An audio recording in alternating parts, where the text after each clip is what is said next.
The protagonist of this story is exceptionally talented with a knife, and there is nothing he can't cut through or nothing that won't yield to his blade. He worked so hard that his palms were covered in calluses, and after spending 20 years in the knife business, he had become the best knife master in the country. Presently, in a restaurant, many people gather for dining, and some also come after hearing the rumor of the chef being skilled with a knife. Meanwhile, inside the kitchen, some workers get distracted by a sound, whereas the main character prepares a fish while listening to music. Then, one of the workers comes up to the protagonist and notifies him that his phone is ringing, but the protagonist wonders what is going on, as his phone should be on vibrate.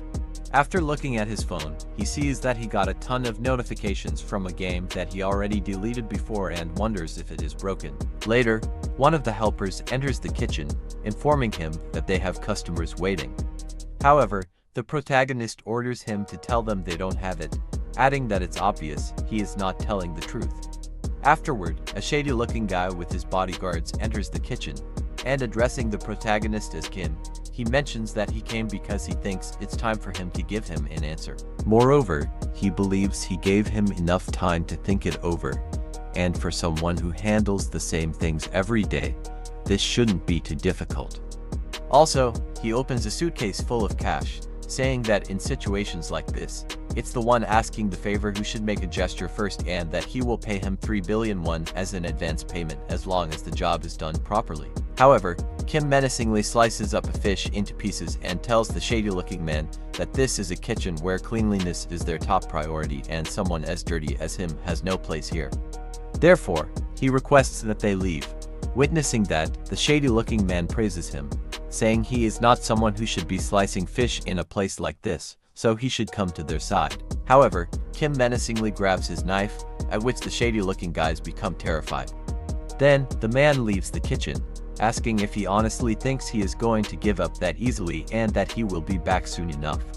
Moving on, after the mafia guys leave, Kim's coworker tells him that if it were him, he would have said deal right away, but Kim replies he spent his whole life slicing fish, so he doesn't know about dealing with gangsters. His coworker also tells him that he just needs to scare them a little, take the money, and then buy a house or open a shop, to which Kim responds that even if they offered him a fortune, he would still turn it down. Later, the coworker asks about all his notifications and if he is dating someone, but Kim replies it's just a game. Afterward, someone calls them from the restaurant for cleaning duty, so the coworker mentions that the boss is here, so he will leave first. After his coworker leaves, Kim monologues that after his family went bankrupt when he was a kid, all he did was work, and to live like a real human, he has been too focused on just moving forward. Then, he grabs his phone, wondering why it keeps ringing and that this is getting ridiculous. Next, he looks at the notifications, wondering if he reinstalled it when he was drunk, and then he decides to delete it again. However, he accidentally clicks on the notification, and it takes him to the starting screen of the game. The flashy BGM is just as he remembered even after all this time, and the female characters are still as pretty as ever. Suddenly, the game begins glitching, and then a white flash of light engulfs his face. Later, his coworker comes back saying that the boss wants to see him, but Kim wasn't there, and only his phone remained. Then, he wonders where Kim went and why he would leave his phone behind, but on the other side, Kim's phone shows that the transfer is 100% complete. Upon seeing the game, Khan immediately recognizes it as a typical pay-to-win model with a standard auto-hunting system, just like countless mass-produced mobile games with no further explanation needed.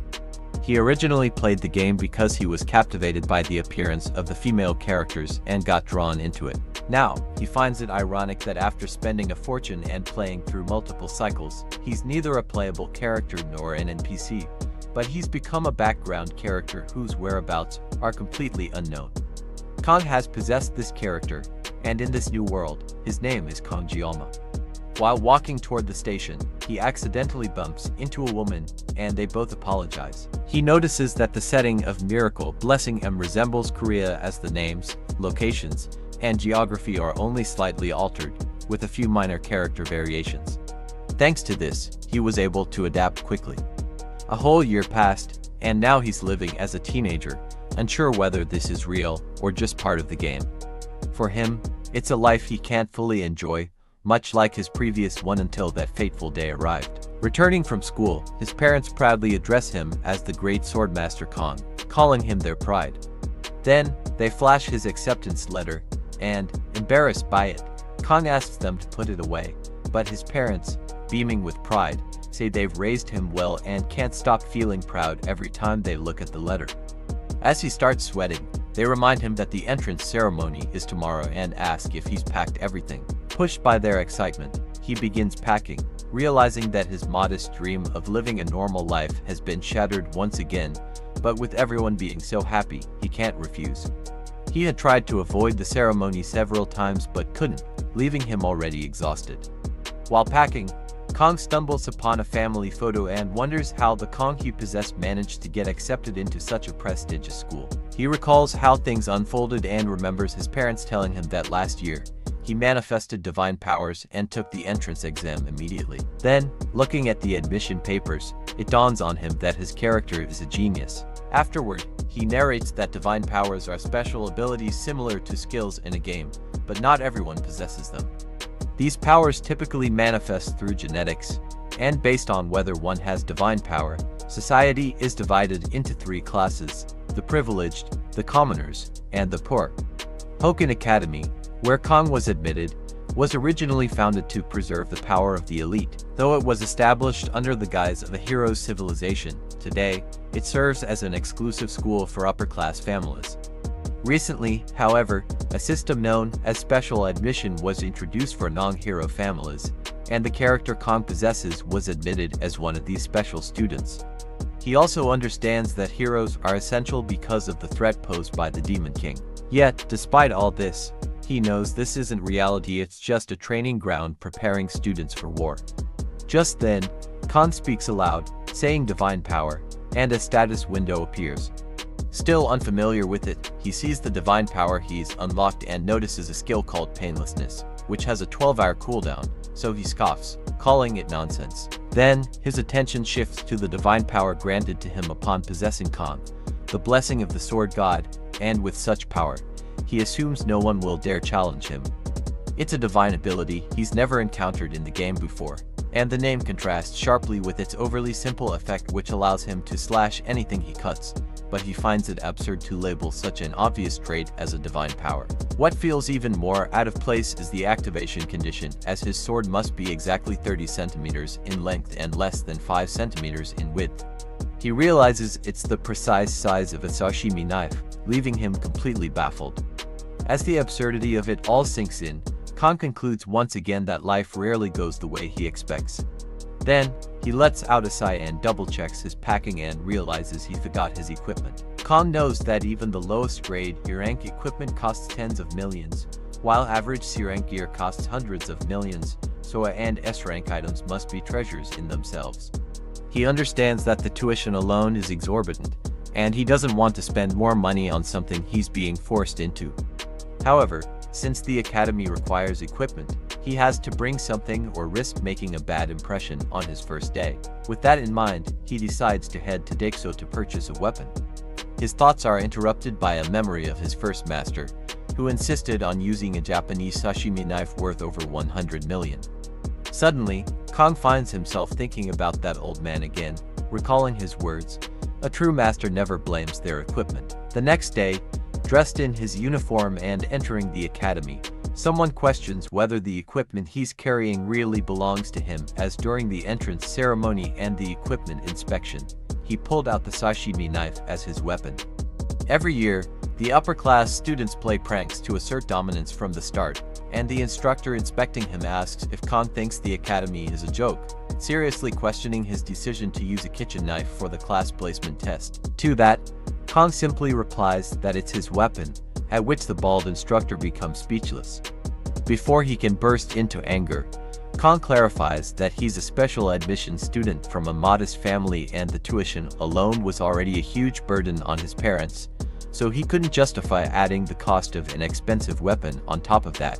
The instructor glances out the color of Kang's name tag and understands that for a student not from an upper-class background, the academy's fees would indeed be overwhelming.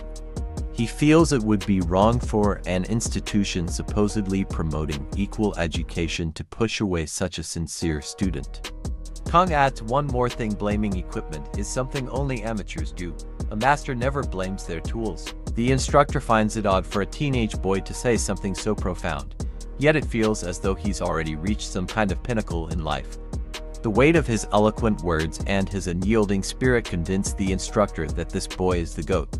He approves Kong Jama's weapon. Grateful, Kong thanks him while the students behind him recognize him as a special admission student. They whisper among themselves, wondering how someone like him ended up in such a prestigious academy. The instructor from earlier quickly tells them to be quiet, warning that after the evaluation, depending on their actions, he can either be their angel or their devil. Hearing this, Kong decides to step outside for a break. He finds a bench and reflects on how, even though he expected this, experiencing it firsthand is still unsettling. Kong has completed the equipment inspection and survived the entrance ceremony. Now, all that's left is the class placement exam. As he sits there, he contemplates his situation, realizing he's truly made it to the school Hoken Academy, also known as the Hero Training School, where he will be studying for the next 3 years. He notes how different the academy looks compared to the graphics in the game. If he had to exaggerate, he'd say the academy is the size of a small town, which is impressive. Attending a school meant for the upper class feels surreal, especially since he had to drop out of high school due to family circumstances in his previous life. Soon, the class placement test is announced, and students are instructed to gather at the training hall by 1 p.m. Kong understands that while the entrance ceremony is over, the class placement test remains incredibly important. Since an exam is still an exam, he knows he must familiarize himself with the process. Looking at his knife, he realizes that ever since coming to this world, he hasn't had a reason to use it. He remembers his master's advice: never put the knife down, even for a single day. Even while you sleep, keep holding it. Kong feels as though he's unconsciously adopting yet another habit from his master. After 20 years of living by the knife, he wonders whether a 1-year break has dulled his skills. He removes the cover from the knife and finds it far better than he expected. Curious, he decides to test it by cutting a leaf.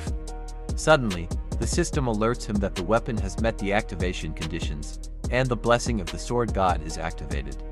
However, since both his physical body and the weapon are at too low a level, the system initiates suppression to synchronize with the user. Shocked, Kong can't believe that simply drawing the knife triggered the blessing to activate. As the synchronization completes, the system wishes him the blessing of the god. Before he can process this, extreme pain strikes his entire body, and he realizes that if this continues, he's going to die. Suddenly, he finds himself in a new space and, confused, questions where he is. Panicking, he throws the knife away, and instantly, the surroundings return to normal, bringing him back to reality. His body still throbs with pain, and while he understands the activation of divine power, he wonders if the chaos surrounding him is linked to the sword god's blessing. The backlash is unbearable, and although the divine power of painlessness offers some relief from mild soreness, it can't alleviate this kind of agony. Kong realizes that using his skill in this manner is unsustainable if every activation brings such pain. At that moment, the system sends out a reminder for all students to gather at the hall immediately. He knows it's time for the test, and unwilling to leave the divine weapon lying on the ground, he reluctantly decides to pick it up, assuming the pain was only a consequence of the first activation. As soon as his fingers touch the blade, his body is racked with extreme pain once again. Meanwhile, at the training hall, all the students have gathered while parents chat about the exorbitant cost of admission. Suddenly, their attention shifts to Siegfried, the 7-star hero and descendant of Aaron Nibelung, as well as the direct disciple of the founding hero, Balor Waken, known as the strongest human. Siegfried's presence commands the crowd, and because of that, everyone returns to their seats. Just then, the 7-star hero sage, Nydia Poison, greets him and playfully remarks that it's been half a century since they last met. Despite the years, she hasn't begun dressing like an academy director, and turning 70 doesn't seem to have affected her much. She quips that every woman wants to remain beautiful until her last day and offers to use her blessings to make Siegfried look 10 years younger. Siegfried, however, dismisses her offer, pointing out that while she approaches 70, she still hasn't matured, adding that humans should prioritize their inner nature. With a mocking grin, she calls him an old man, amused by the fact that he's just as rigid as he was 50 years ago. Siegfried, clearly irritated, does not hide his annoyance. Mediana, on the other hand, teasingly assumes his granddaughter must be quite beautiful. They both realize the test is about to begin. Inside the training hall, Kong scans the room, noting that he is the only one with black hair.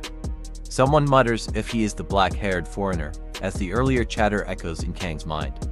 Suddenly, a striking girl enters the hall, capturing the attention of every student, including Kong. She is none other than Abel von Nibelung, the granddaughter of the Sword Emperor and the main heroine of the game. The subspace was created by the ancestral hero Balor Joaquin, who established this reality alongside the Academy. It is a dimension separate from the real world, where pain and damage are real, but no consequences apply to reality. Since there is no interference from the outside world, even murdering someone is overlooked. Presently, Siegfried and Media discuss the subspace battles, a school tradition, but this year they are trying something new with a battle royale format. Participants will be split into groups of 10, and it will be a survival game with no restrictions on equipment. Siegfried notes that without restrictions, the privileged students will have an unfair advantage. But Media explains that they had to compromise, as the academy is funded mostly by the nobility, and she even fought hard to introduce this new system, which is the special admission. Inside the training hall, students admire the granddaughter of the Sword Emperor, while Kong is shocked to see that she is pretty and is no longer just a 2D character, so this feels completely different. He inwardly calls the students fools for trying to approach her but admits he might have done the same if he didn't already know better. Since he has played the game before, he knows that Abel possesses the miracle blessing him, which ties her to the game's protagonist. Beautiful people always seem to have someone by their side, and he realizes that as a special student, he doesn't belong in their league. He resolves to avoid getting involved, hoping to escape a noisy school life. He sets 3 principles for his future: to finish his studies without incident, secure a conventional job, and live a safe life. He recalls that the hero's job comes with a substantial salary, but just the act of drawing a knife left his body trembling, and even now he's still shaking. Let the hero protect the world, he thinks, while he searches for a more comfortable job. The class assignment exam for the 783rd year at Hoken Academy begins, and a mini floating machine explains the rules. This year, as previously announced, it will be a battle royale among 10 randomly assigned cadets. First place will be assigned to the Star class, second and third places to the Dragon class, while 8th to 10th places will be assigned to the Ordinary class. Class assignments will be based entirely on these results with no time limit. He immediately recognizes the setup is just like the game. Knowing his goal is to remain ordinary, he decides not to waste time and aims to finish quickly. Soon after, the subspace generation device activates, and the exam begins, and in the meantime, Kong resolves to avoid drawing his knife unless absolutely necessary. After a while, the evaluations for Group 24 are completed and announced.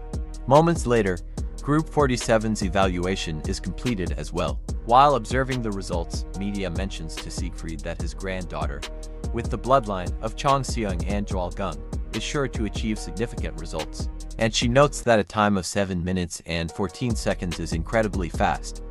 Abel, wanting a fair assessment, used a C-rank weapon to achieve the record, placing her among the top 10 in Academy history. Although she couldn't break Siegfried's own record, he acknowledges that this is natural for someone of the Nibelung bloodline and prepares to leave, assuming the event is over. Media informs him that there is still one group left, but he dismisses it as unimportant. Just as he is about to leave, a sudden strange sensation washes over everyone. Media questions whether Siegfried felt it as well, to which he responds that it is unbelievable. As they try to make sense of the situation, something suddenly falls from the sky. To their shock, they witness the sky itself break apart, and 2 students emerge from the subspace. The entire crowd is confused, but then another light shines, and a knife falls from the sky as well. Media quickly calls for medical staff to check the vitals of the cadets who have just appeared. One of the fallen students is Kong, and as he lies there, he accepts the results, as inevitable predetermined from the start. Earlier, the students in the last group began fighting each other, and he realizes with dread that he has been caught in a squad of death. He recognizes the infamous twins of malevolence, Jun and Man, from the Iron King family. While these brothers possess immense talent and innate ability, they are also known for their brutal violence and boundless cruelty. Kang recalls that they deliberately toy with everyone for 30 minutes and is completely ignored by the twins, realizing he is so insignificant to them that he is not even worth their attention. Once the twins finish beating the other students, they ask each other how many remain. Jun states that it's all over, while Shun, surprised, notes that he took care of 4 students. Jun allows Shun to handle the last remaining girl, and Shun eagerly accepts. The girl trembles in fear as she watches them approach. He feels a surge of frustration as he notices that the girl is already panicked and seemingly lacks the will to fight. Shun, seeing her fear, comments that she is just his type. Just as Shun is about to attack the frightened girl, he can no longer remain silent. He screams, questioning why they are going so far when it's just subspace, calling them psychopaths for their cruelty. Without fully realizing it, he steps into the chaos. The twins turn their attention to him. Noticing his special student tag, they call him a lowlife, and Shun decides to deal with him personally. Jun instructs his brother to take down anyone who dares to disrespect them. Panicking, he wonders what he should do. He considers using his blessing of painlessness but knows that avoiding pain for just 30 seconds won't help against opponents who have been brutalizing their classmates for 30 minutes. Spotting a sword, Kang hesitates, aware that if he grabs it, the blessing will activate. He recalls the intense pain he felt earlier when using the blade. He had just set out principles for an ordinary, uneventful life, yet not half a day has passed, and he is already on the verge of breaking them. The twins notice him holding the knife and taunt him, asking if he is mocking them. The terrified girl watches, worried for him, as Shun prepares to finish Kang off painlessly, finding him amusing. He charges at Kang headfirst, ready to smash him. He realizes he can't afford to be picky now, so he decides to use the blessing of painlessness for 30 seconds, hoping it will buy him some time. As he takes a fighting stance, the blessing of the sword god activates. His plan is to endure the pain caused by the blessing while fending off Shun. Shun scoffs, asking what a pathetic knife could possibly do. Kang knows that if he doesn't finish off his enemy quickly, he will be the one to die. He feels the absurdity of holding a sashimi knife intended for cutting fish. He recalls his boss once saying that it's merely a cinematic trope. Such knives would never work against people, even if wielded by a god. Yet he remembers a skill. If he strikes, it will certainly slash the enemy.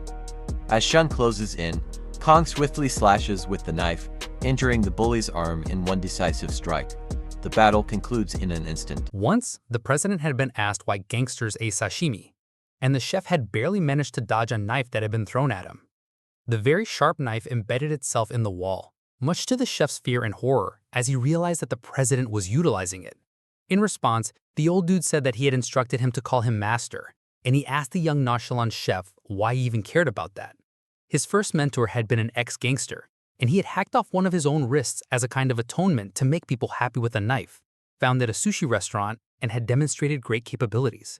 The protagonist pointed out how, in movies, criminals were constantly flashing sashimi knives, and he wondered if it was like that in real life. But the mentor said that someone who claimed to have survived by the sword should not ask such a question. The mentor then asked the chef to think about it, saying that if someone was stabbed with a wide kitchen knife, the skin would rapidly contract, and it would be hard for the knife to come out easily. But sashimi knives were thin and allowed a person to stab and withdraw several times, to which Kang asked why his mentor had said stab and not slash, when it was easy to slice a fish.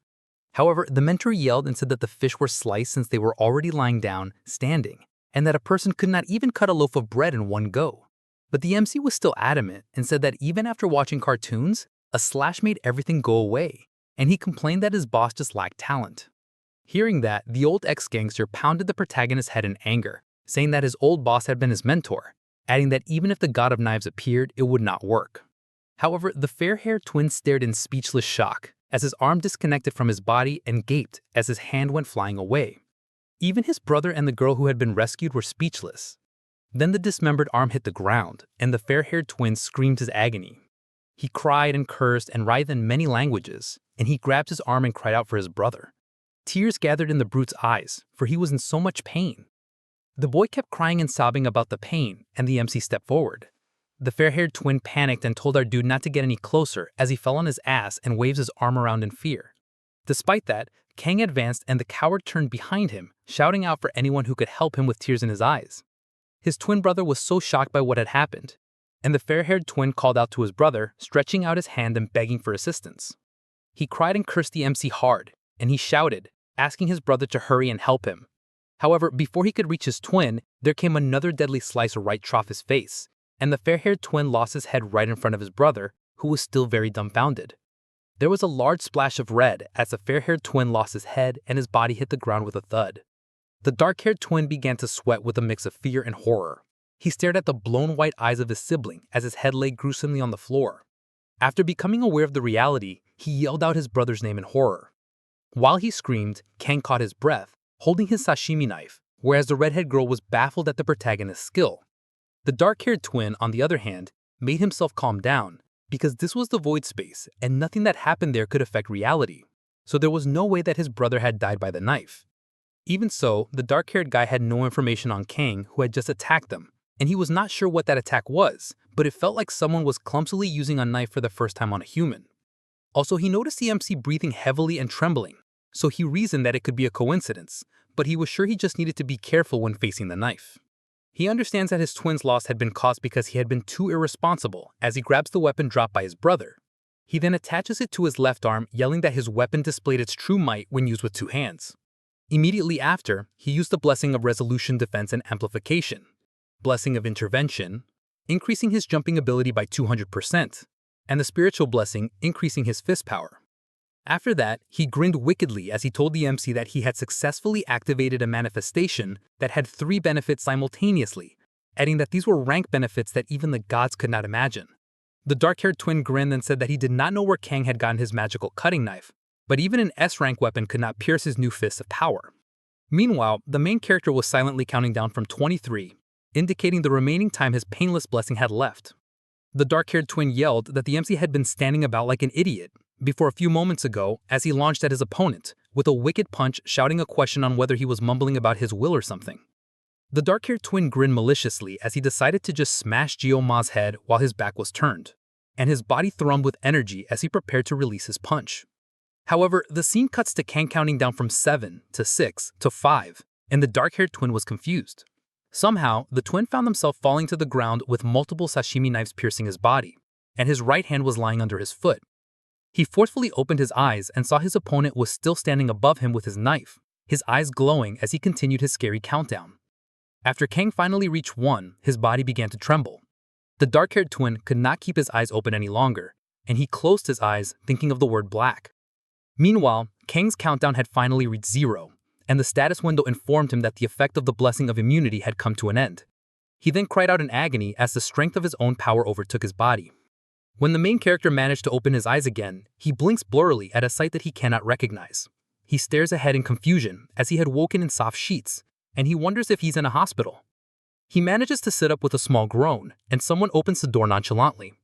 Kang, on the other hand, becomes surprised to see the man, who suddenly announces that he has opened his eyes. Suddenly, there is a bit of a commotion as 2 feet make their way to him. Kang finds himself looking at a face that he had never seen, but somehow the face was familiar. 50 years ago, the person who destroyed the Demon Lord's 6th Legion commander were none other than the 7-star heroes, and he had 2 of them before him. The old man stared down at him, and the MC recognized him as the strongest of humanity, Siegfried. Meanwhile, the bright bubbly lady who asked if he was doing okay was the Academy Director, Medea Poison. Kang becomes horrified as he wonders why these very important individuals are in his room. They ask him for his name, to which he introduces himself as Gyo-ma. Old man said that it was time to get to the point as he repeated Gyo-ma's name and then asked what on earth he had done back then. Although the sensation did not belong to Gyo-ma, it was obvious that the sensation had come from him. Gyo-ma was silent for a while, and then he glances up at them. He looked specifically at the strongest of humanity who wielded a mighty sword, and he reasoned that there was nothing good to be gained from being targeted by that monster at a time like this. He tells him that even though it was a void space, he had judged that some of the actions of the other students had gone too far. However, he believed that his actions were excessive, and he will accept any measure or treatment without complaint. The old man glares at him, but Guillaume stares right back. Then the academy director sighs as she groans at the old man, saying that he doesn't need to be so harsh with a small child. She smiles and says that even when he speaks like that, the Sword Emperor cleaned out his clogged meridians while he was unconscious, adding that with more age comes more stubbornness. Also, she smirks and says that he should at least look at her for her face's sake. The old man complains, saying that he has warned the academy director not to say anything like that. But she just squeals as she inappropriately cuddles the student, laughing that the old man is acting all shy. Guillaume, on the other hand, is truly surprised to hear that the old man helped him, and he wonders why. The academy director beams and tells him that he has been unconscious, but they have reviewed the video of what transpired in the void dimension. The image of the genius man hurting himself just to defend an underprivileged female student is truly the lovely prince that the academy director has always dreamed of. She gushes and says that Guillaume is the hero, while the old man finally clears his throat to protest. The academy director fumes, but she gives in, while the old man just points out that he is advising her to keep her dignity. Then she mentions she's just stating that she will not make an issue of the MC's actions during the test, so he doesn't need to worry. And honestly, the twins are admitted after currying favor with the academy's elders from the Mao family, and they state that they will withdraw themselves. Guillaume is surprised to hear this, but that is a great relief, since it appears they won't have to share school life together. Then the academy director says that they have come to tell him, and the grateful protagonist thanks him for the information. However, the academy director surprises him by informing that he is now the top student, and they happily congratulate him. However, the MC is horrified to hear these news and gasps in horror, as his dream of peaceful, safe, and secure life once again begins to crumble. Moving forward, chilling in a room, the beautiful academy director lets out a sigh. She smiles, saying that she had been the head of the academy for over 2 decades, and yet, this is the first time that something like this has occurred near her.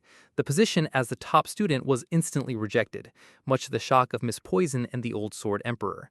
They had advised him to rethink, of course, asking if he understood what it meant to be in the star class. The Sword Emperor told him that even the elders had been furious that he made it top of the class, and it was determined based on the subspace's direct results. Gonma paused to consider it for a moment. However, after a while he confessed that he still did not want the position, much to the shock of the two once more. The old man was perplexed as the beautiful academy director kept trying to convince him otherwise. However, the academy director then called to the old man, snapping him out of his thoughts in the present time. The academy director asks the old man if he was upset that Gonma took the top rank instead of his granddaughter when he had seen the video too. But the old man laughs and says that was immature. There was nothing more immature than challenging the grading performed by the subspace imbued with the will of the founding hero, and the academy had chosen him as a top pupil, and they simply just followed. The old man ponders the situation more and figures that if his skills had been outstanding, then this might have been comprehensive. If his physical abilities had been great, that would have been fine. If his experience had been better, it would have been believable too. However, from a male till in his teens, Gonma had displayed an exceptional amount of skill and precision when he had taken down his two opponents. The emotions that Siegfried had seen were like the MC had embodied the notion of the skill, and the old man wondered what he had been pursuing all of his life. At that moment, he thought that the large display of power represented the ultimate of swordsmanship. However, he had also sensed incongruity when he had unblocked the boy's acupoints, and the teen's feeble body had not yet received proper physical training. It appeared as if something was stored, something that should not even be stored within the young lad's body.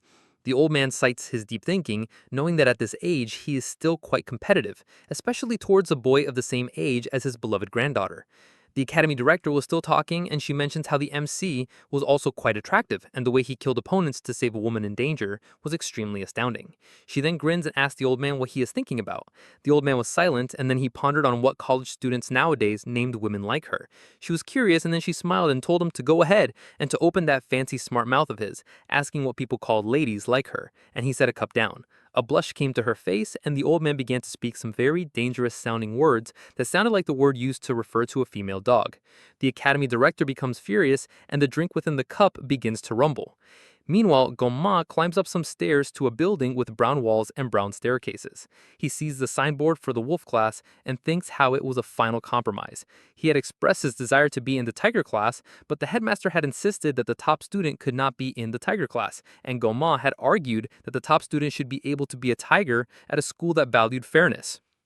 However, the director was not having it, and she explained that it was not permitted for the sleeping talent to be a tiger, so in exchange, she would keep the situation a secret, because she knew that if she sent the talented student to the tiger class, then the elders would cause even more of a fuss. Back to the present, Goma feels confused, but the idea was to complete studies securely in a lower class rather than battling and straining a higher level class. Still, it falls within predicted range. However, when he walked into class, the door slams loudly behind him, and he becomes shocked to see the students all staring at him. They all stare with bored looks in their eyes, assessing Goma, who had just walked into class. Goma had the special green badge on his chest, so they immediately identify him as a lower class student. Then, the other students in Wolf class start laughing and mocking him. Goma, on the other hand, walks further into class, noting that his classmates seem to be ignoring him. But if they were going to ignore him, then they could at least quit gazing at him. He believes that since they were ignoring him, it appears like the academy director kept everything under control. Goma felt happy, thinking that an outcast like him would surely have a tranquil life. So this was a positive thing, and he happily hummed to himself. He looks up to see a fidgeting girl nearby, and it was the redhead thanking him for saving her regarding what previously happened in the battle against the twins. He stares at her in silence for a moment, and she stares back in silence as well. She then blushes and explains that this was regarding what had happened during the test, and in that moment, Gyalma recalls what she is talking about, wondering why she is using honorifics to address someone her age. Regardless, he tells her that she did not need to thank him, and he smiles, saying that in such a scenario, anyone would have behaved in the same way. It appears that he coincidentally ended up saving the redhead. However, he did that to save himself too, and now he felt like a hypocrite receiving her thanks, and she tells him again that she truly appreciated his help. Gyalma then realizes that he had yet to introduce himself, so he tells her his name. At that, the redhead happily introduced herself as Chloe, and they tell each other that it is nice to meet them and that they did not anticipate them being in the same class. Gyalma, however, wonders who Chol was, as he could not remember her name from the game, even though he played the game. It seemed, considering that the core narrative involves combating demons in the latter meeting, that introducing a new character at this time felt a bit too soon, but reaches the conclusion that there was a high possibility that Chloe was just a support extra just like he was. He then asks her to kindly keep the incident from the exam, at which she becomes surprised by his request, but she agrees. Afterward, she tells him that if it was not too much trouble, then she would like to ask for a favor. However, before she could ask, a teacher comes in and asks all the students to please take their seats. Gyalma smiles and says that they will talk later, and Chloe shyly agrees. The professor then says congratulations to all the new students who are being welcome aboard. It was the instructor from the gate, and he tells them that they had all been chosen to take on the legacy of their brave forefather, Balor Hawakin, and then he introduces himself as Li Wenbin, the Wolf class instructor. Then he mentions since it is the first day for many of the students, he will begin with some basic physical exercises, so they are to put on their workout gear and to meet at the training area in 30 minutes. One student raises his hand and asks what the instructor's physical training program would be. The instructor replies that it was simple and that they would just do 100 push-ups, 100 sit-ups, 100 squats, and then they had to go 10 laps around the training area. As they are dismissed, Gyalma keeps seated in his class and wonders if the exercise had been designed to make them bald, referring to a certain one-punch hero. Then the MC calls out to the instructor, and the instructor asks how he could help him, calling by his name. Gyalma becomes surprised that the instructor knew his name, and then he says that he was not feeling too good, thinking that he needs to find any means to avoid such tedious training. The instructor hummed as he considered Gyalma's words.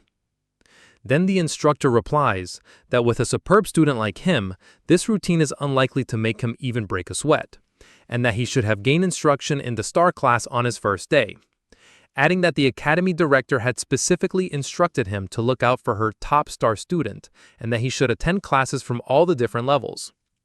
Meanwhile, Gyalma was horrified to hear this news, of course, and he cursed internally, calling the academy director a wretched woman.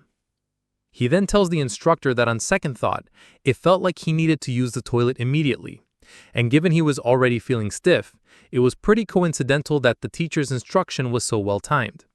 To which the instructor laughs sheepishly, saying he is direct and outstanding, as one should expect from a great student. He ends up showing up at the training area puffing and panting, and his feet working up some dust into the air. As the class ran, the instructor yelled out 1 and 2 after them, and while some of the students could no longer feel their legs, the instructor told them to hurry up and move it, and to go faster. Gyalma ran behind everyone else, and he cried and groaned from exhaustion just trying to keep up. The instructor kept yelling at them to go faster, but the MC felt like at this pace he would surely die. Chol comes up from behind asking him if the training is too much for him, since he did not seem to be doing very well. Gyalma was surprised by her question, but he laughs nervously that it is okay, and that he will be alright. But Chol then asks how many laps he managed to complete. He admits that he covered about 5 laps, and asks how many laps Chol had completed, since she seemed to be lagging behind. However, turns out that Chol was doing way better than expected, as she was already on her 7th lap, and he was shocked to hear this. Chol then encourages Gyalma, telling him not to give up and that he could accomplish anything as long as he kept pushing. Then she zooms off ahead, and Gyalma just simply watches her go. He huffs and pants as he runs after her, cursing the test that put him in the wolf class. It was an evening at the prestigious academy, and the building was bathed in the golden glow of the night sky. There were bottles strewn all over the floor inside of a room, and the bottles rolled idly, sweating water as they lay. Suddenly, Gyalma slams a bottle on the table, knocking off the other lazy bottles, and groans heavily, gasping that he was famished as he lay in his room. It was already 1 week into the academy, and Gyalma had already faced some unexpected problems. In the great hall where the students gathered, he seemed restless as he was famished and crazy hungry. The starving protagonist had called out for the cafeteria to give him spicy pork rice and that he would take 1 serving. However, the cafeteria chef had zeroed their eyes on him and had shown our guy the glorious light of the ticket machine, which he was surprised to see, and you realize that the meal was not free. Gyam said that he would come back later, but for now he was ordering 1 spicy pork rice in advance. However, his smile faded away as he realized something. Spicy pork rice was 50,000 in price. Now that Gyam took a second look at the menu, he realized that a lot of the food started from 50,000 and above, and there was not a single affordable option on the menu. He felt humbled by the huge wall of prices, unable to believe just how much a small bowl of food costs. A tear fell from his eyes as he stared at the board, and he consumed his last drop of bottled water. Then, he angrily tosses the bottle of water aside and curses furiously. Gyam believed the price of the food was way too outrageous, and he was so famished and that it was daylight robbery to pay that much for 1 plate of food. Also, he was almost out of living expenditures and thinks how he should have accepted the money that his father had offered before leaving home. He had been surviving thus far on the cheapest water from the campus shop for days, and now he greatly misses the complimentary dinners they used to provide them. He then grabs the blankets and lay all curled up in bed. He needed to think seriously about something else to forget his hunger, and he wondered if there was a blessing. Without any warning, the status window appears before him, and the status window informs him that his physical level had risen recently to level 12. The MC reads through the list, and he realizes the more his physical level increased, the more the constraints on the sword would be relaxed, and thinks how just thinking about his blessing summoned his status window. Then, he stands in front of the mirror to admire his muscles and believes all of the training was not entirely a waste of time. He also wonders if he had magically bulked up thanks to the Swordmaster activating his pressure points, because at this point it was essentially evolution. However, the Sword God's blessing has yet to spread beyond the confines of a sashimi knife, so he wonders if he could manage even a small sword if he kept developing.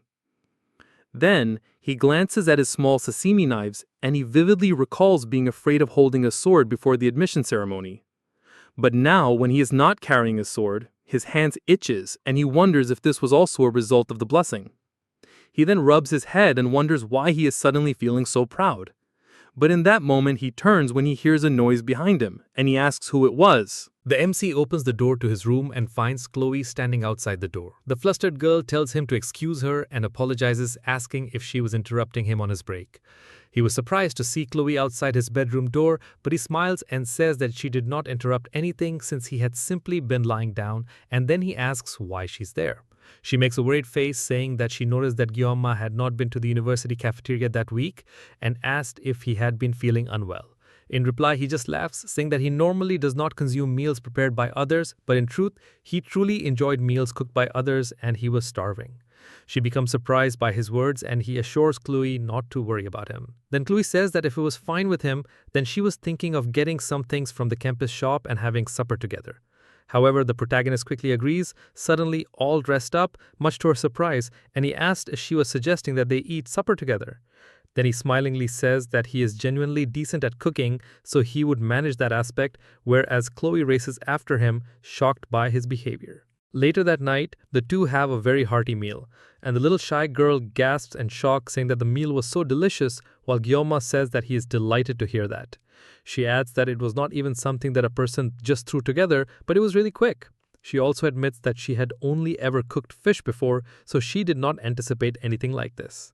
Meanwhile, Guillaume recalls the time when they checked the refrigerator, and he realizes that Chloe really enjoys the fish, and Chloe admits that she came from a beach region, to which Guillaume replies that was excellent because preparing fish was his expertise. Guillaume's hands had been itching to do something, so he wanted to refresh himself by slicing some sashimi. However, he only had one problem with this brilliant idea, and that problem was the sword god's blessing, which activated every time he touched his weapon. Guillaume asked if Chloe owns a longer kitchen knife because all of his weapons resembled the swords in her kitchen, so using something else seemed a bit awkward. Chloe tells him that she understood, and then she called them as she somehow presented a katana and asked if this would do. Guillaume was rendered speechless at the sight of the katana, and he decided that he would just take the risk and use the kitchen knife. He wanted to finish the chopping in 30 seconds before the pain activated, so he pulled out his sashimi knife, and Chloe watched him in awe. He was once called the greatest swordsman in the country, so this was conceivable, and keeping that in mind, he activates the sword god's blessing, and he got to slicing at the speed of light. He ended up completing the work in 21 seconds, and that was how long it took him to scale the sea bream, split the bones, remove the guts, and fillet the meat. The slicing of the fish was so brilliantly done that he was proud, and he would even call it a masterpiece. And above all, he was happy that he still got it. Chloe asks the MC how come he is so adept at cooking, to which he replies that he had formerly worked part-time at a Japanese restaurant. Chloe is surprised to hear that he worked part-time and did not know what a part-time worker was, so she apologizes for her ignorance. However, Guillaume tells her that there was no need for her to apologize, understanding that it was because of the difference in social position.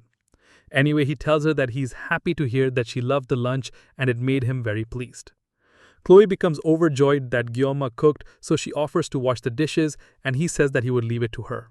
He crosses his arms all smug as she cleans the dishes, and he's happy that he's full and could not help but hum a tune. Suddenly, he hears a crash behind him that scares him, and Chloe yells that she's sorry.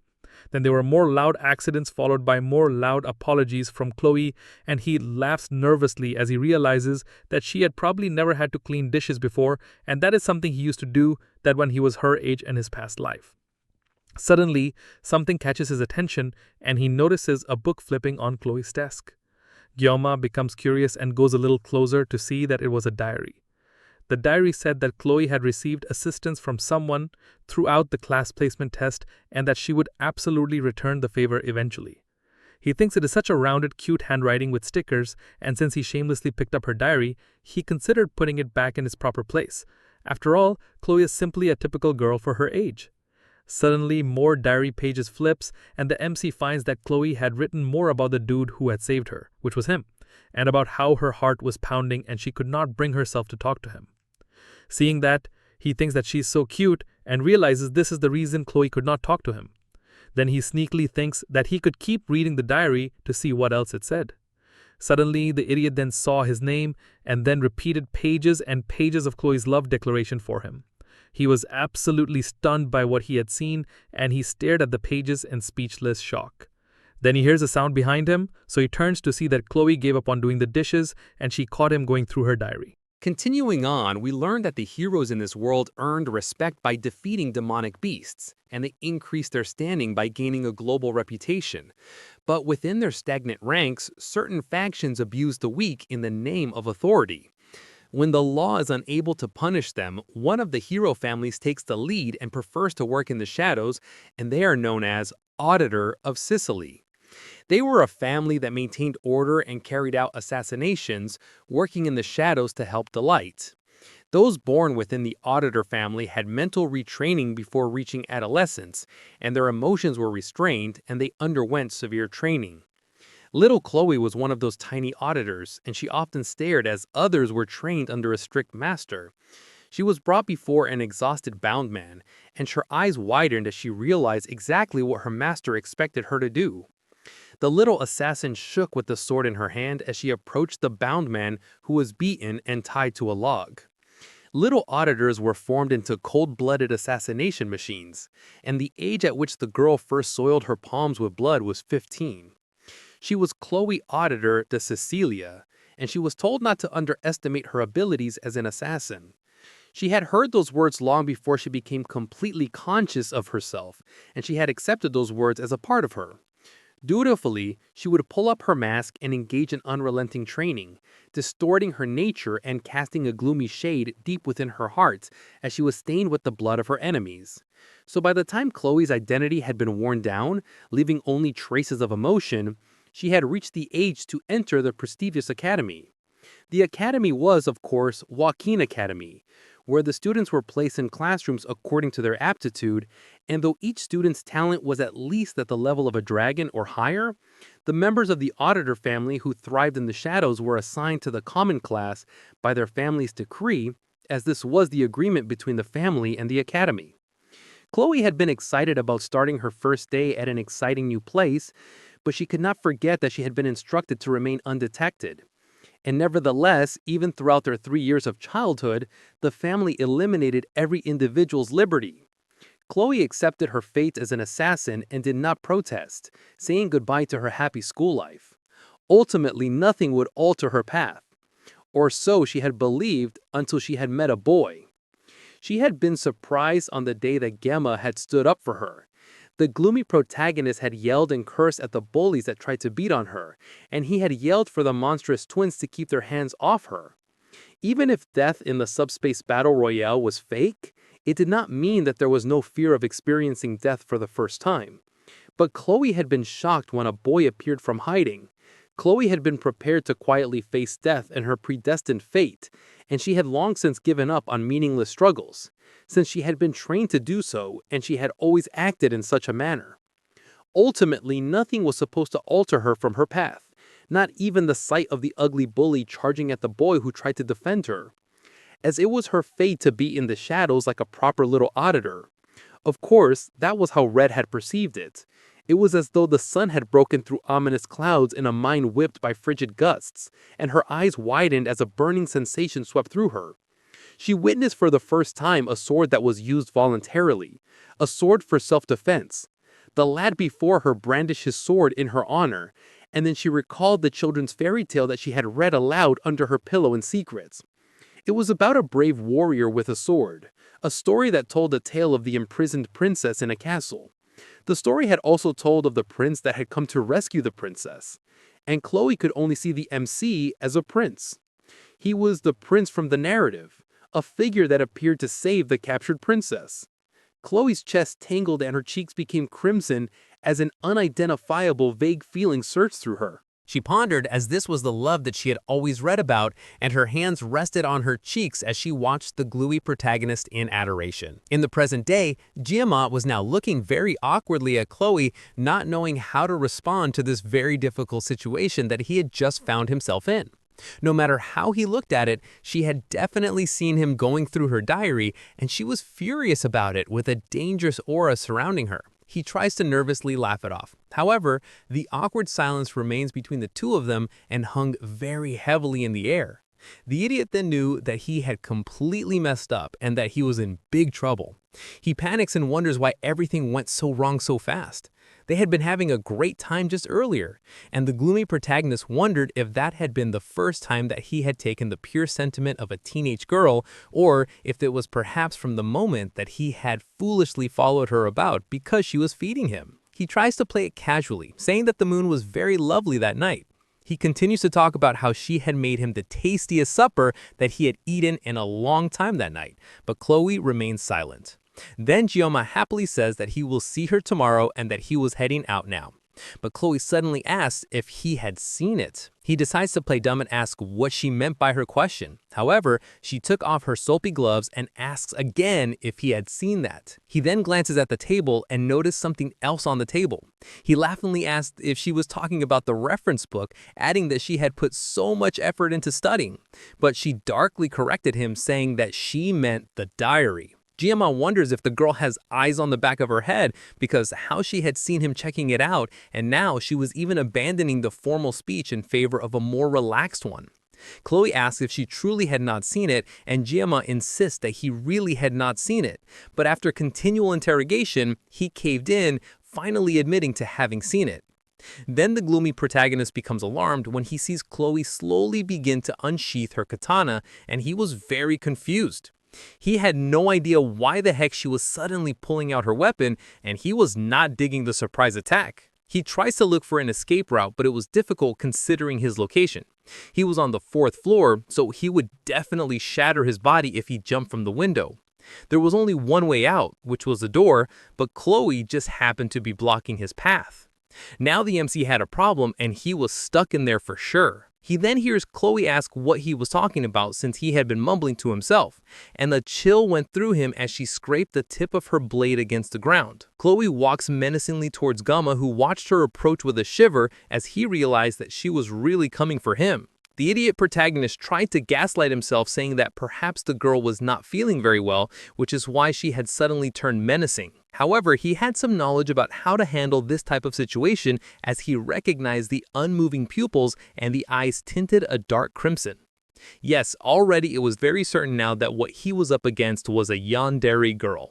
It made sense considering her sudden shift from a bubbly and puppy-like personality to a suddenly fierce tone and attitude. He was shocked to encounter someone with a dual personality this early into the game. Managing the yandere characteristic alone was difficult enough, but adding dual personality disorder to the mix made things even worse. And it appeared that the change in personality was brought on by opening the diary. He knows that this situation could be very harmful, and he was sure that she would pursue him till the day that he passed away. So in order to secure his safety in the future, he had to take the initiative immediately. But the aura in the room was even more intense than the Mao brothers, and it was downright wicked. First, he had to make his way out of this predicament, and he had little time because the danger was approaching menacingly on her home turf. Giamma then begins to consider the situation, thinking that he only had 9 seconds left on his no-pain ability. The sashimi knife was still in his room, but the kitchen knife that he had used earlier was still lying on the counter. However, if he went that way, Chloe would intercept him, and there was no way that he would not lose arms or legs from that kind of encounter. Chloe's eyes were honed to kill, and she got ready to slice, alarming the gloomy protagonist, who knew that he had to act immediately. He bumps into a desk in his attempt to dodge, and then he notices a salvation on the desk in the form of a temporary weapon that could serve as his tool. It was a knife cutter. Chloe charges at him with her sword swinging and guns blazing, and he notes that she was definitely coming. He sees the knife cutter cursing because he would have preferred to resolve this through conversation. However, he no longer had the luxury of that option anymore. And the idiot protagonist cursed as he pulled the very short weapon.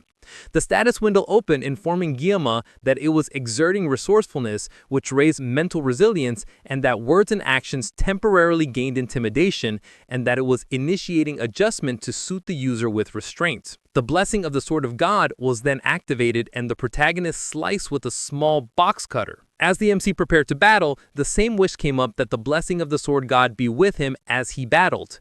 The gloomy protagonist braces himself to meet the stone-cold yandere assassin. And Chloe's eyes widens as she approaches Giamma, who faced him with a very small weapon in his hand. He calls out to her, saying that she had some long hair, and Chloe's eyes widens. He says menacingly that he will chop it up for her. And he slides forward, cutting beautifully and very well executed and precise strikes. Chloe finds herself waking in a bed, feeling all groggy as she regains consciousness. The little assassin manages to raise herself from the bed with a gentle hand on her head as she groans and ponders on what has happened. Chloe looks around, wondering where our guy has gone, and she calls out to him, acting all sheepish and shy.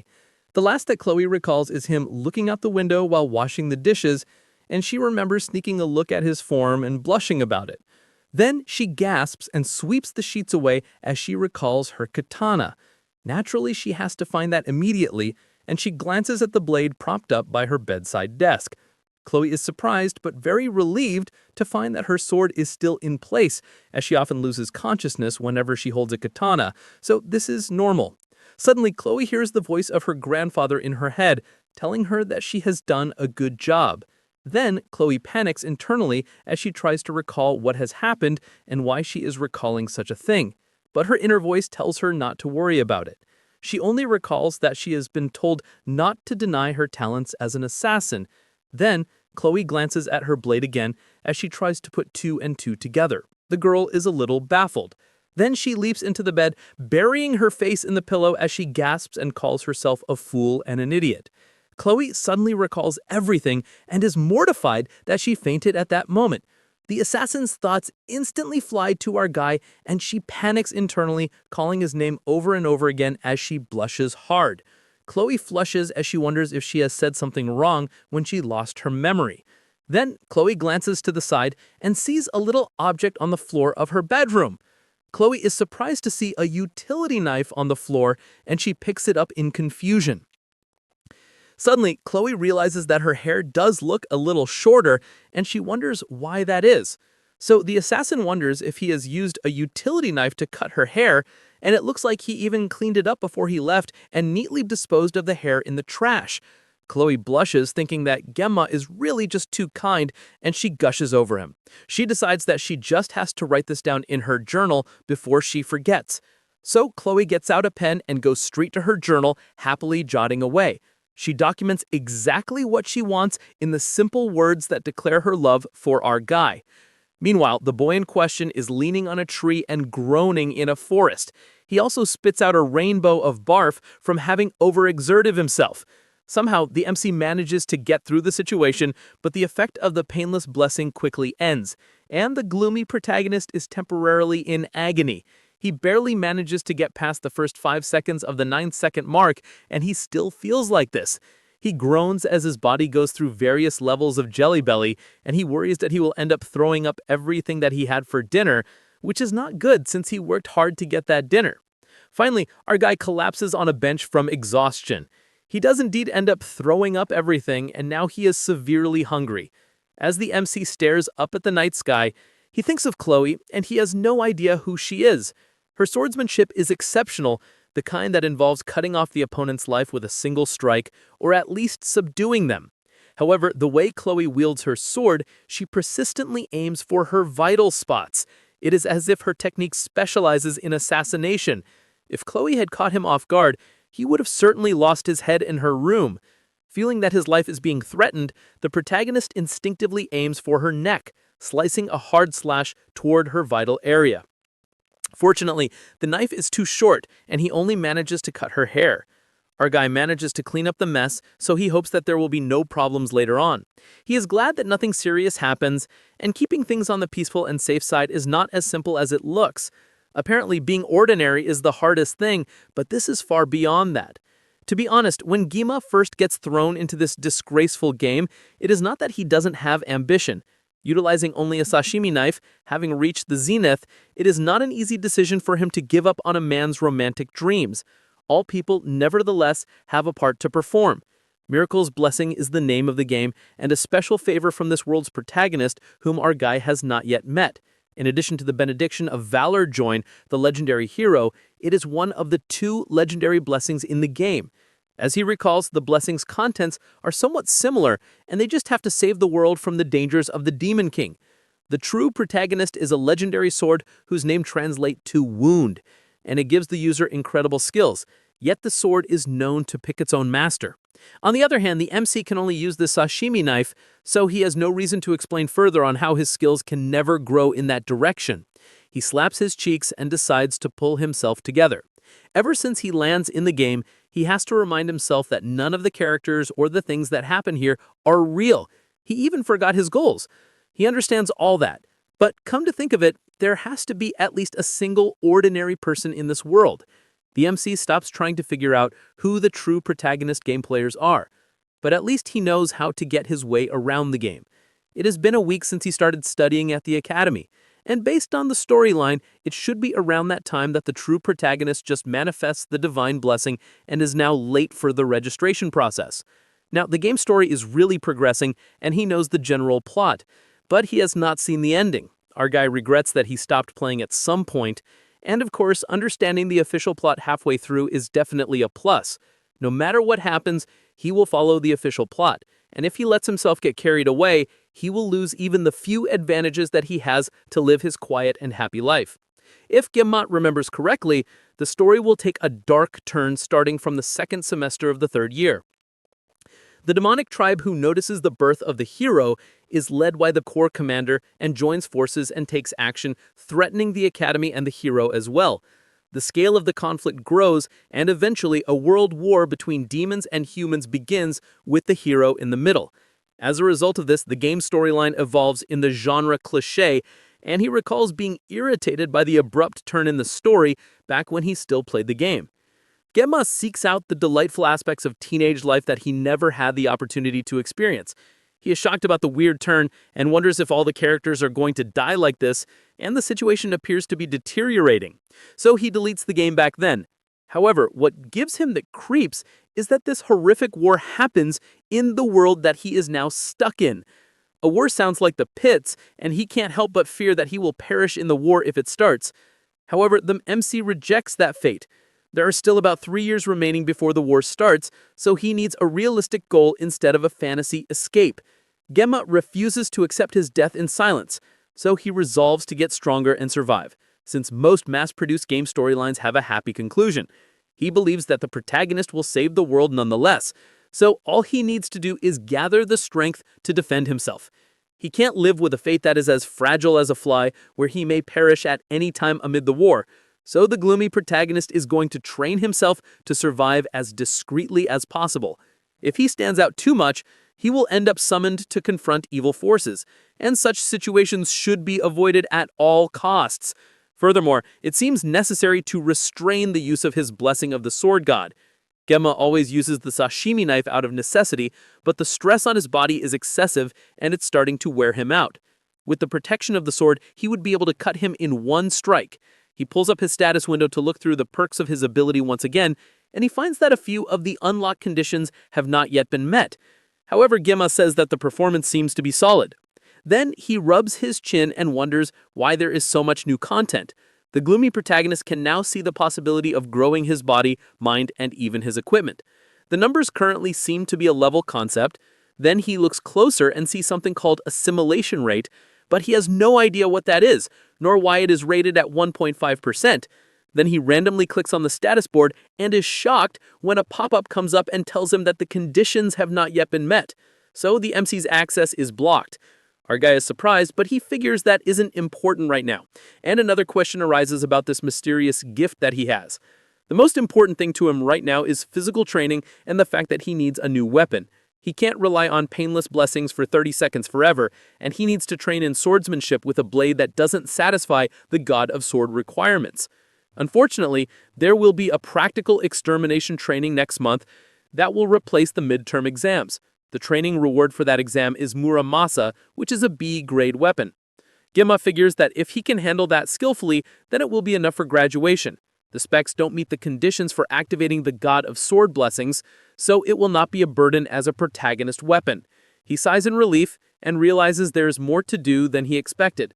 Suddenly, someone calls to him, and our guy turns. He finds beside him a girl with hair like a blue waterfall, and she says that he is on her spot. It is, of course, the beautiful granddaughter of the Sword Emperor, and he stares in confusion to have run into someone like her. The girl stares at him with her golden eyes, sweating a bit from her workout. Our guy stares back speechless, and for a moment they both just stare at each other with not a lot to say. Then she speaks again and asks the MC to move over. The dude gasps as he's been too mesmerized by meeting his favorite character to properly respond. Gemma is shocked to see a bell, and he thinks it's all rather unbelievable. He has not meant to stare at her like that, and Abel informs him that he doesn't have to go anywhere and she just wants him to move over a little bit. He is silent but compliant. Then he wonders what she means by calling to place her spot when he is sitting on a public bench, and he wonders if this is a class hierarchy thing. He groans internally and decides to avoid any connection with the heroine for now. However, she adjusts her sweaty clothes, and his pervy eyes can't look away from her as she gets comfortable. A blush fills his face as the MC thinks that the heroine's appeal appears to have captivated his attention.